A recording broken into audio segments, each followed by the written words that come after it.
क्लासल दिपुर कलाशनी दुर्गापुर हामसयो तमा प्रतिबंधी पुनर्बासन सेन्टार एबा शाक केबेल लोकनि नगबस्तांग शाक केबेल एबा मकल नुगिया शाक हामिया याखं yang mayarongनि बिसिंगो थांग फाइनि बागै मानेखनि बागै रिजाखा आसामनि पान्दाव मानजाखा मन्त्री भगवान दास बनकारिबा मानजाखा কৈলাসহর পুর পরিষদের চেয়ারপারসন চক্ররানী দেবরায় মানজাখা অনুকুতি হাঙ্করি পরিষদनि সভাধিপতি অমলেন্দু দাস ইয়াকসু সভাধিপতি শ্যামল দাস অনুকুতি হাঙ্কর ফা উত্তম কুমার চাকমা হদা হামক্রে হদা রংতাং বেদিनि অনুকুতি হাঙ্করनि आया सुबिनय बुमिकते অনুকুতি হাঙ্কর শাখামনनि मेडिकल सुपारिनटेन्डेन्ट सुमेन्द्र देबरमा खबै कबुनि आदंग आसामनि पान्दाव खरक सारा जिसिनि हाय शाक केबेल लग्न मागना जुदा जुदा सामंग नांजानाय मानेखनै याफारिका मन्त्री भगवान दास प्रधानमंत्री ছিলেন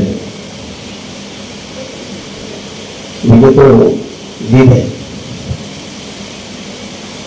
এমন কিছু কার্যক্রম আমরা কখনো দেখিনি। আমরা দেখেছি কখনো কখনো রাজনৈতিক সমাবেশ হয়েছে, বড় বড় বিশাল আকৃতির কেক সেখানে কাটা হয়েছে, মাল্যদান করা হয়েছে, এগুলো আমরা দেখেছি। কিন্তু ব্যতিক্রমী প্রধানমন্ত্রী নরেন্দ্র মোদীজির জন্মদিনে কোন কেক কাটা হয়, কোন বড় ধরনের সমাবেশ হয়নি। আমরা এই দেশের বা আমাদের অঞ্চলে অনেক অনেক যারা অসুস্থ লোক রয়েছেন তাদেরকে সুস্থ করার জন্য, যাদের রক্তের অভাব রয়েছে তার ঘাটতি পূরণ করার জন্য আমরা রক্তদান শিবির করেছি।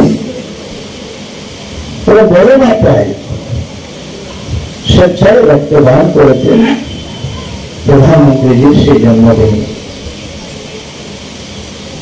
আমরা এইভাবে বৃক্ষরোপণ হয়েছে প্রতিটি এলাকায়, এলাকার সমস্ত জনপ্রতিনিধিরা সরকারি দপ্তরের মাধ্যমে বৃক্ষরোপণ করা হয়েছে। এমন করে লাগাতার এই সভামূলক কাজ আমরা হাতে নিয়েছি। দ্বিতীয় বিষয় হচ্ছে,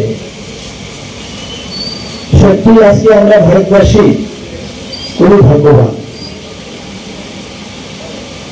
যে এমন একজন প্রধানমন্ত্রী পেয়েছি যার বাল্যকাল থেকে ওনার মধ্যে একটা দেশাত্মবোধ, রাষ্ট্রপ্রেম ওনাকে উন্মাদ করে তুলেছিল। আর আজকে তার প্রমাণ আমরা পাচ্ছি যখন উনি প্রধানমন্ত্রী হয়েছেন।